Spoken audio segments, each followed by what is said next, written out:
स्थानिक स्वराज्य संस्था निवडणुकीच्या पार्श्वभूमीवर राष्ट्रीय विद्यार्थी काँग्रेसतर्फे मतदान चोरी विरोधात पुण्यात बालगंधर्व रंगमंदिर परिसरात आंदोलन करण्यात आलं। यावेळी निवडणूक आयोगाविरोधात घोषणा देखील करण्यात आल्या। सरकार विरोधात घोषणाबाजी करत काँग्रेसच्या विद्यार्थी सेनेने रास्ता रोको आंदोलन केले। काँग्रेस विद्यार्थी सेनेच्या नेमक्या मागण्या जाणून घेतल्यात प्रतिनिधी पूजा मालुसरे यांनी। नमस्कार, मी पूजा मालुसरे, न्यूज अनकट मध्ये तुमच्या सर्वांचे स्वागत आहे। राष्ट्रीय काँग्रेस युवा सेना यांच्याकडून रास्ता रोको आंदोलन करण्यात येत आहे। नेमकी त्यांची काय मागणी आहे आपण त्यांच्याकडून जाणून घेणार आहोत। तुमची काय मागणी आहे?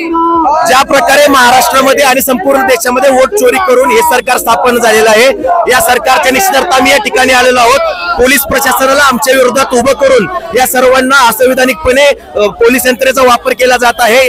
आम्ही इलेक्शन कमिशनवरती कारवाईची मागणी राष्ट्रपतींकडे करत आहोत। या मार्गाने मागणी पूर्ण नाही झाली तर पुढची भूमिका काय असणार? याच्या पुढे आम्ही उपोषणाला बसू, लाक्षणिक उपोषण करू, ज्या कोणत्या गोष्टी करायची वेळ येईल ती गोष्टी करू, परंतु आम्ही हे आंदोलन थांबवणार नाही। हे लोकांनी हातात घेतलेलं आंदोलन आहे, विद्यार्थ्यांनी हातात घेतलेलं आंदोलन आहे। यामध्ये राहुल गांधींच्या सगळ्या भूमिकेला आमचा सक्षमपणे पाठिंबा राहील।